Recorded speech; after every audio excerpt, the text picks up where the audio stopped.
Two US firms blame their workers for ruining Black Friday for shoppers and the demise of the Twinkie.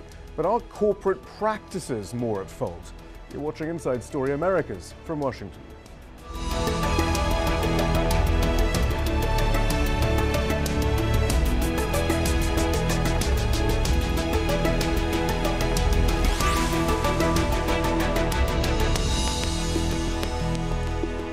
Hello, I'm Shihab Rattansi. The day after Thanksgiving is one of the biggest shopping days in the United States and integral to the annual plans of many retailers. But for the world's largest retail company, the name Black Friday has taken on new meaning. Staff at Walmart are threatening to culminate weeks of individual short stoppages around the country with a grand day of action this Friday. They're angry about a range of issues, including what they say is daily disrespectful treatment by managers, low wages, and alleged retaliation by the company for workers who speak out against abuses. Now, Walmart has asked the U.S. National Labor Relations Board to place an injunction against the action. Attempting to use U.S. labor law, the company argues the strike is illegal because the staff is simply protesting against Walmart's refusal to allow union membership and not unfair working conditions. Walmart staff aren't the only workers facing pressure from management. Hostess Brands, Inc., the company that makes a range of U.S. confectionery favorites such as Twinkies, is blaming the Bakers Union for bringing it to the verge of bankruptcy. But others argue the firm is in a mess of its own management's making, with its financial troubles a result of the short-term profit-seeking practices of private equity firms and huge pay rises for company executives.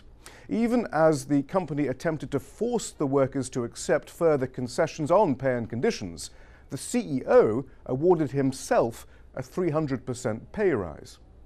Mike Wilson is a campaign organizer with Jobs with Justice, a coalition of national labor organizations. I asked him about the reasons for the Walmart dispute. Well, it's about the fact that Walmart workers have been trying to come together over the past year and a half to organize for better wages, better working conditions, and respect on the job.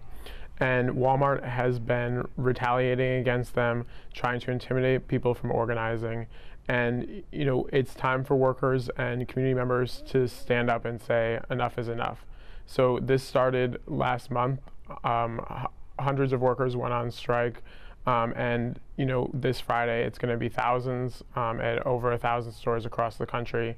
And, we're going to be standing with them as community members in solidarity with their fight to hold Walmart accountable. So specifically, what conditions are being protested against? Well, so the average worker at Walmart right now makes about $8.81 an hour, which is not enough to live on. And, workers have been facing cutbacks in their health insurance. Their hours have been being cut. Their schedules are never consistent. And in addition to that, as they try and say to Walmart, to their managers, this needs to change. We need to get paid fairly. We need to have consistent schedules. Walmart has responded by firing workers who have stood up, by holding meetings with the intent to intimidate, and even last week filing an unfair labor practice charge to say, you cannot go on strike on Friday. Beyond the wages, what about the working conditions? I mean, it seems, listening to some of the workers, they just seem to be asking for dignity. What are we talking about here? Well, it's the way that managers treat people. I mean, you hear stories from workers about being basically disciplined for asking for sick days to take care of themselves or their families. Workers who are just basically treated like they're children, treated like they don't know anything. Workers, told, okay, well, you might get 40 hours this week, so we need you to take a 3-hour lunch, but we still need you to finish all the work that you're doing, basically forcing people to work off the clock. It's a lot of things like that, where it's not just about, as you say, the pay and the benefits, but it's also about just generally the way people feel like they're being mistreated by management and not listened to. But given that mistreatment, though, aren't the workers then taking an enormous risk by coming out on Friday? Yeah, I mean, these workers are very courageous. This is a very brave step that they're taking. And, but they know that groups like ours, with Jobs with Justice and others, are going to be standing with them. They know that there's a spotlight on the company right now. And they know that if Walmart tries to retaliate against the folks who take action on Friday, that there's going to be a huge response from community members, from their coworkers, who are going to be standing in solidarity with them as well.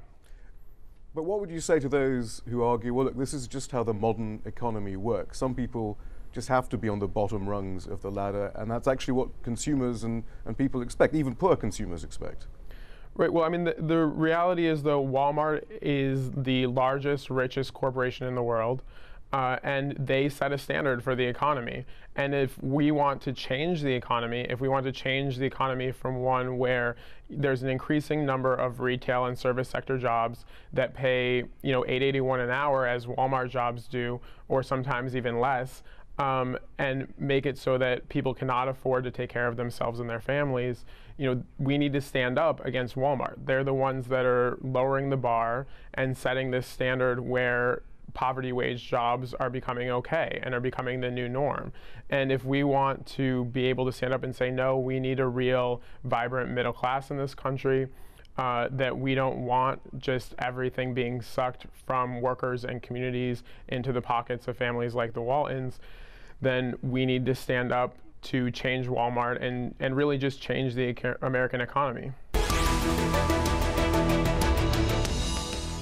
So are workers being unfairly blamed for bad business practice? With me to discuss this, from Stanford University, California, William Gould, the former chairman of the National Labor Relations Board under Bill Clinton. Here in the studio, Mike Elk, a labor journalist for In These Times. And next to him, Eileen Appelbaum, senior economist for the Center for Economic and Policy Research. Chairman Gould, it's great to actually have a former chairman of the National Labor Relations Board, because Walmart has now put it in their hands in some ways, this Walmart dispute. What does Walmart actually have to prove now to stop these strikes from happening? Well, Walmart would have to prove that this picketing being undertaken is being undertaken with an unlawful object, which, believe it or not, is an object to demand recognition. And they will try to prove this. And I would imagine they are trying to prove this as we speak before the Labor Board in two ways. One, the nature of statements by employees and by others who may represent the employees. And secondly, they will try to prove it through picket signs, the language of the picket signs, if in fact those have been employed in the past. And that's the way in which they will try to prove that this picketing is unlawful.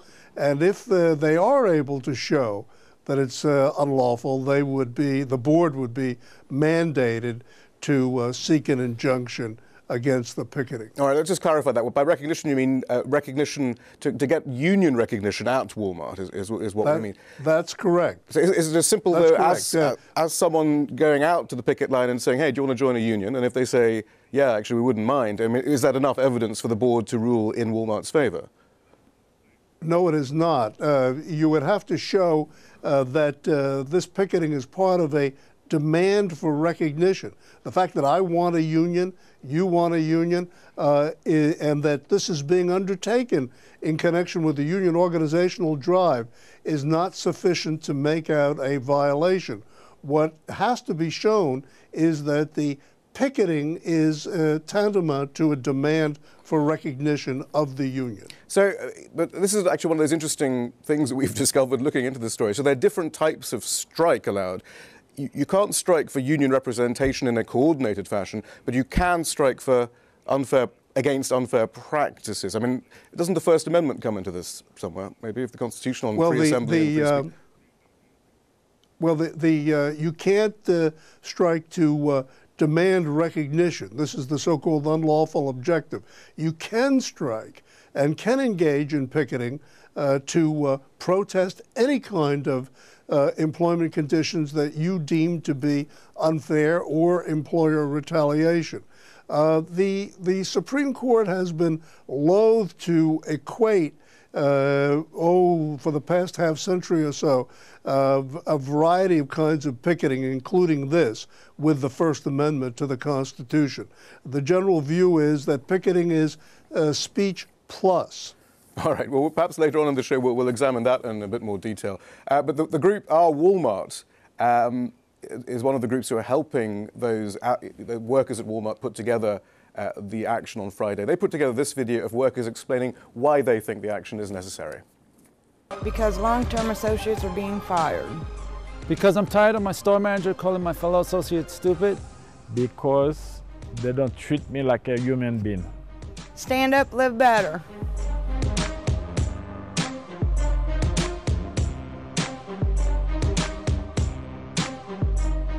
Because my fellow associates have to use our local food pantries. Because I am tired being discriminated by management. Because we have to depend on each other check by check and borrow money from each other just to make it to the next week. Stand up, live better.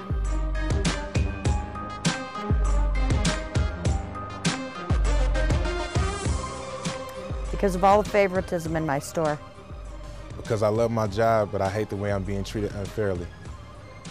Because when we speak out, Walmart retaliates. Because if I weren't able to live with family, I would have to choose between health care and food. Mike Elk, I mean, you're a labor journalist. I mean, this isn't necessarily about unions, and perhaps it's partly because they don't have unions that there are some of these conditions. But what they're describing there are many of the things they're describing illegal anyway, though, to begin with. Isn't this about oversight, or what's going on? Yeah, well, several of the things that Walmart's gotten in trouble for in the past, sexual harassment, wage theft when workers aren't paid the wages they're legally due, are already illegal. But if you're an individual worker in a workplace, your means to remedy that sort of situation are fairly limited unless you're a member of a union. You could sue individually, but that could take years. If you're a member of a union and have some union contract, you can speak out. But the process of joining a union is very difficult in this country. If you get caught firing a worker illegally, the penalty is that you may have to pay some back pay, and you have to more likely have to post a piece of paper in your workplace saying you illegally fired a worker. Now, if the penalty in this country for robbing a bank was you had to post a piece of paper and maybe pay back some of the money, we'd all be bank robbers. And that's quite frankly what happens in union drives. And so what's happening here at Walmart is really profound, and it's unclear to me what the long-term effect on Walmart's going to be, but I do think it's going to lead to more and more workers speaking out, whether illegal or legal in this situation. Dr. Appelbaum, I mean, there's this issue of retaliation that we keep hearing about.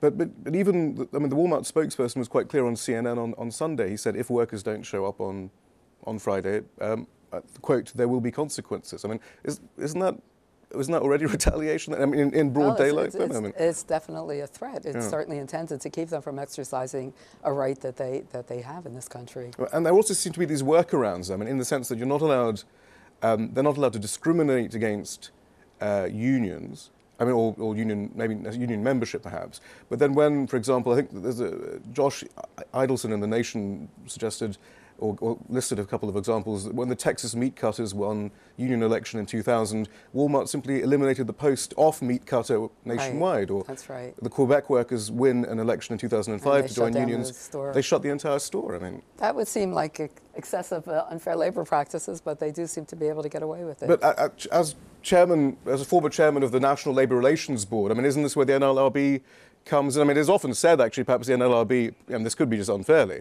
is more responsive to complaints from corporations about unfair worker practice than from workers about corporate practice. Well, there are two things here. One is that the board is, in some respects, more responsive to corporate unfair labor practices charges because of the fact that Congress, through the 1947 and 1959 amendments to the statute, has mandated the board. That's why, for instance, Walmart's charge goes right to the top of the pile in terms of investigating an unlawful unfair labor practice violation, because Congress has mandated that. The board has no choice. I think an underlying problem here with the statute and with the board is that even if you have the best appointments on the board is limited in what it can do. Its remedies simply provide for back pay, reinstatement, but back pay and reinstatement maybe 2 or 3 or 4 years down the road. The enemy of the law is delay. And when you have delay, the problem of ineffective remedies grows. We don't have treble damages as the antitrust law has. Now, Congress has at various times debated amendments to the law which would provide for treble damages, both in the late 1970s and in 2009. This was debated, but the filibuster in the Senate made it impossible to ever get a vote on these proposals to amend the law on their merits. And again, I mean, brilliantly, you've given us the big picture again, and we'll get back to that big picture hopefully later as to what possibility there is of change. But in underlying this, though, there is this role of what the rights of a worker, what's acceptable treatment of a modern worker in a modern consumer society. So then we get the argument, Dr. Appelbaum, well, this is just the price we have to pay if we want cheap goods. Well, I think that the position of workers has deteriorated markedly in the last 30 years, that we are a very productive country. We have rising GDP, give or take a recession or two, but in general, we're much wealthier than we were 30 years ago as a nation, but the productivity gains are not shared as they were in the past. There is very little opportunity with the weakness of the labor movement, very little opportunity for workers to participate in the growing wealth of the economy. But there's this argument, again, which a lot of consumers, and again, even you know, those who are being exploited, arguably, in inverted commas, accept that, well, look, if we want, you know, if we want a pint of milk to cost a certain amount, then this is just what we have to accept. You know, these are the working conditions we have to accept. Well, that would be the case if the company was not profitable. Right. But if the company is profitable, there's no ironclad law that says their profits have to be next year exactly what they were this year. Actually, I mean, that Demos, the think tank, just came out with. Have you seen this, Mike? I'm not sure. That just actually it was today or yesterday. That they did a study and they said that if Walmart and other retailers were to give their workers a hike to $25,000, that would cost about 1% of their annual total sales. If they don't want to bear that entire cost, that would be a cost to the consumer of about 15 cents for every consumer. But that would also lift 734,075 people out of poverty. It would create up to 132,000 new jobs. It would boost the economy because those low-income workers would now be spending. And the retailers themselves would see a benefit because they'd probably be spending at Walmart. Well, I've always found this odd as somebody that has a degree in economics, that we think of consumers and workers as two separate groups. The same poor folks that are working at Walmart are the same kind of poor folks that go into Walmart. If you said to most of the folks I grew up with in Western Pennsylvania, if they wanted to spend 15 cents more and help lift some of their friends out of poverty or neighbors, I think a lot of them would say yes. And so I think we have this weird divide where we think of consumers and workers as two separate things when they're actually the same thing. Well, actually, that helps us get on to the Hostess Inc. issue, because there's been a great deal of opprobrium and hostility expressed at the unions as a result of the possibility of the Twinkie. Sorry, my producer's been trying to get me to say that all day, and that's the second time. You know, of the Twinkie suddenly disappearing from the shelves. I'll just quickly summarize some of what the background is to that story. The company entered bankruptcy in 2004, and in 2009, Ripplewood Holdings, a private equity firm, brought Hostess out of bankruptcy, but that process only increased the company's debt load. Hostess emerged from bankruptcy in February of 2009, owing $670 million to creditors, and that's almost 50% more than when it went into bankruptcy. To facilitate the exit, though, Hostess workers agreed to substantial concessions, but the company still laid off nearly 20% of its workforce. In July of 2011, management stopped making employee pension payments. It's now more than $160 million in arrears. But during this time, the CEO of Hostess increased his annual pay to $2.25 million, and he gave top executives pay increases of up to 80%. And Ripplewood took Hostess back into bankruptcy in January of this year. And Dr. Appelbaum, perhaps you can take up the story, because it's a little more complex than has been reported about what is on offer and the different unions and what they're prepared to accept. Well, what we're dealing with in Ripplewood is a company that, even by private equity standards, is a failure. It's not a company that came in and paid itself dividend recapitalizations or figured out how it was going to make a lot of money out of this. you have a company that is in bankruptcy. You have creditors, hedge funds, that have bought the company's debt, probably for pennies on the dollar back at that point in time. And there was an option as they were coming out of bankruptcy that, in fact, the hedge fund companies could have converted their debt into equity and persuaded the bankruptcy judge to let them take over the company. But along comes Ripplewood, and says, hey, we have a plan. We have an idea. We have a credible plan for turning this company around. It requires that the hedge funds put up more money, which they did. It requires that the unions make concessions, which they did. And with this, we are going to invest in new products, invest in new technology, invest in new equipment, and really make this company work. And they have been, Ripplewood and the managers that they put in place have been a disaster from the beginning. So those of us, though, who've looked at, who've been following Mitt Romney's career, for example, and have seen Vulture Capital, immediately smelt a rat then and said, well, maybe that was what they wanted to do. They were going to pay themselves a huge amount of money, wind this company down, basically, and sell off the profitable bits. But you're suggesting, no, they're just incompetent. Basically. I think they were just incompetent. I think they were, maybe that was their intention. I don't have any way of reading their mind. But they did not even succeed at that, because they ended up losing $130 million of their own dollars of their own money. The company is not successful. They can't sell it to anybody. They have very little options for going forward. And they come back now to the unions three years later, and they say, we want further concessions. This is a difficult situation, I think, for unions to be in. You have 18,000 or more jobs at stake. Company wants concessions. How do you go forward? Right. So Mike Elk, the two unions have different attitudes to this. Yeah. One is saying, look, we've conceded enough. You're pretty incompetent. Why should we? And the other union is saying, right, we'll go along with this, but we want more of a say in how this company is run. But to go back to your point, the overwhelming media narrative of this is these greedy unions asking for too much and destroying the company. Well, let's talk about how much they're asking for. 2009, the average union wage there was $48,000 a year. After they went out of bankruptcy last year, the wage is $36,000. That's a $12,000 drop a year. Now they want the workers to make $24,000 a year. That's asking somebody in 3 years to cut their salary in half. How are you going to make mortgage payments? How are you going to make car payments with that kind of inflexibility? And where does it stop? Is it going to stop at $24,000? Is it going to go down to $20,000, $18,000? So, I think the workers looked at it and they said, we agree to this contract. We will never get back our wages. At least if we keep going. They might go through bankruptcy. They might sell off the brand. Twinkies is a name brand product. They might be able to find a buyer, and we might be able to keep some semi-balance of what we have. But to ask folks to cut their salaries in half, basically the choice for the union was either workers could go into personal bankruptcy or the company could go into personal bankruptcy. And why should the workers have to go through that? Chairman, we've only got like a minute left there, but when do you think the mainstream response to workers and unions simply asking for either a fair wage or suggesting that their management is incompetent and perhaps that they shouldn't be trusted? When did the hostility come there? When was the response simply, well, it's obviously the union's fault or it's the workers' fault?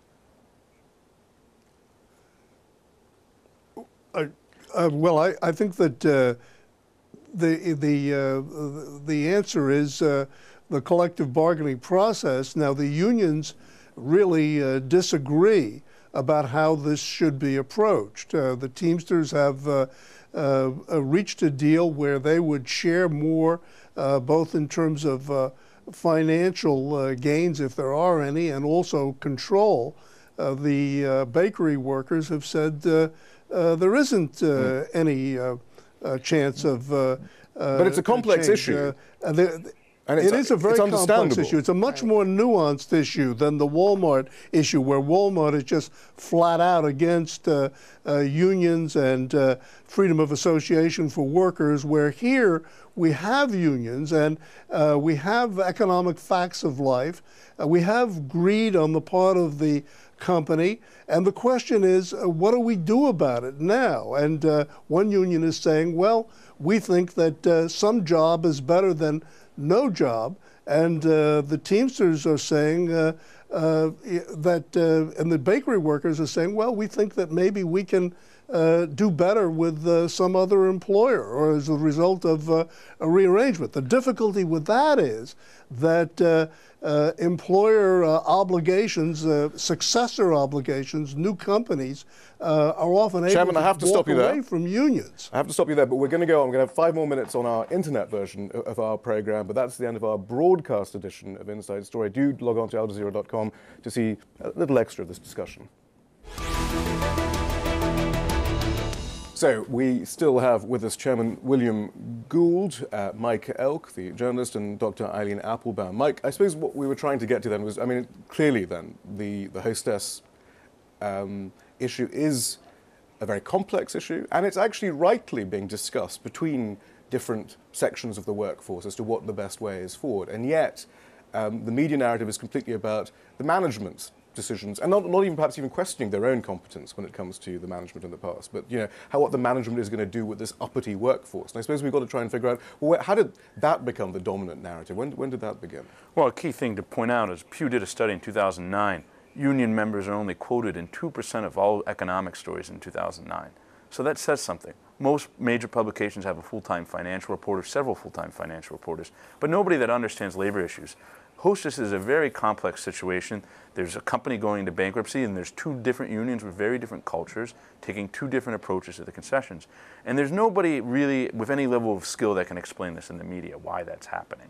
And I think that's a big problem. Instead, it becomes a political football of, the private equity firms bankrupt it, the Teamsters say this and the Bakers Union say that. It's not anything more complex. But don't you think that entire grammar basically came from when even progressives, when even nominally progressive parties, like the Democrats and Bill Clinton, seem to be privileging Wall Street over workers in their narrative that they were coming out with? Well, I just released a story on Friday showing internal documents from Honeywell, which is a major defense contractor, in which Honeywell said that a big thing that they can use to help fight unions that come against them is their relationships with the Obama administration. And they've successfully done that in lockouts at uranium facilities, defense contractors in Florida, at a nuclear weapon plant in Kansas City. They've always used their federal government relations. So, President Obama at best is indifferent to union issues, sometimes hostile towards them, but very rarely working in favor of unions. Well, there's that amazing graph that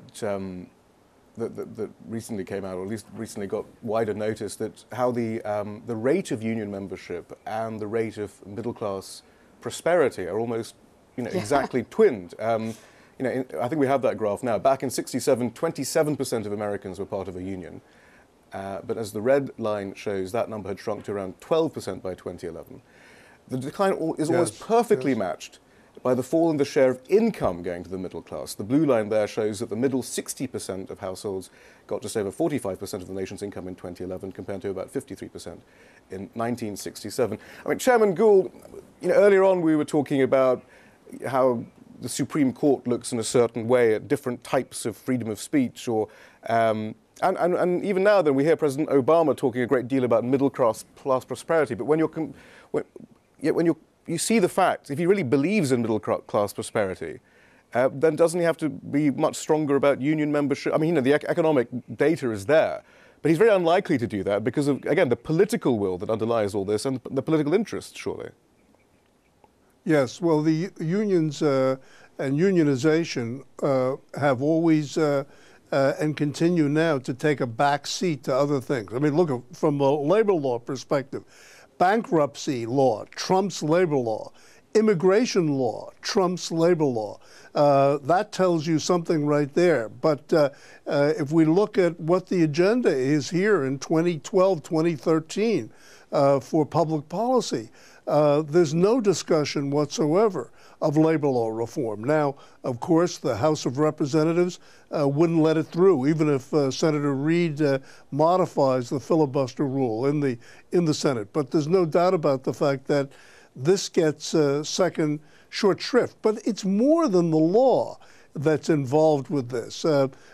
We have employees who are vulnerable by virtue of the new nature of the employment relationship. We have so many contingent workers, part-time workers, who are not, in contrast to what Europeans are speaking about now, receiving the same benefits, the same protections in the workplace that full-time employees have. And of course, we have undocumented workers who are vulnerable because they can be threatened with deportation. They're not going to stand up and protest about health and safety, minimum wage. That's not the reason there's no immigration reform, is it? Excuse me? That isn't the reason why we failed to get the comprehensive immigration reform, is it? I mean, is that too cynical? That's probably well, too, I'm sure it is in really? part. It is in part the reason we haven't had immigration reform, because having a second tier of workers who don't enjoy protection suits many people very well. And even the Supreme Court in 1984 recognized what a threat would exist if we would have a second-tier group of employees who were not characterized as employees. So the Supreme Court characterized them as employees but refused to give them any remedies. And this is no doubt a major obstacle to immigration law reform. Many people want to keep undocumented workers in a serf-type status that they are today. Dr. Appelbaum, then a final word, just to bring all of this together. Then, where does this leave us? Do you think, as far as any optimism, actually, in some ways? Well, I do think that I think the Walmart workers themselves point the way to a more optimistic view. Walmart, I think, has had a major role in pushing down wages and working conditions. They've shown that you can be a successful company and do that. You can be a highly regarded company in this country. There's no shame in it. And I think that this has spilled over into retail in general. Better managed and companies that treated their workers better have been undercut by Walmart and pushed out of business. It has moved over into the service sector more generally. It moves over into nursing homes and many other occupations that are filled, in fact, frequently by, they're filled overwhelmingly by women, frequently by immigrants. The jobs, as Mr. Gould has just said, tend to be part-time, contingent, irregular schedules. And to stand up against that, I think, is really significant. And I think there are other things that have been brewing. The worker centers, for example, that immigrant workers have formed, which are not unions. They don't go into a workplace and organize a workplace, but they do provide workers who belong to them. Wasn't there a victory on one of Walmart's suppliers, actually, recently, by just such workers, I have a feeling? I think it was I'm trying to think of the name, actually, now. One of the supply chain contractors of Walmart actually, buckled, basically, because the group representing... That's right. The worker centers have been successful. They're not a union, but they do go in and meet on behalf of the workers with an employer and try to straighten out working conditions. All right. Well, we'll leave it there. Dr. Appelbaum, thank you very much. Chairman Gould, thank you. Mike Elk, thank you very much. That's all from the team in Washington, D.C. for now.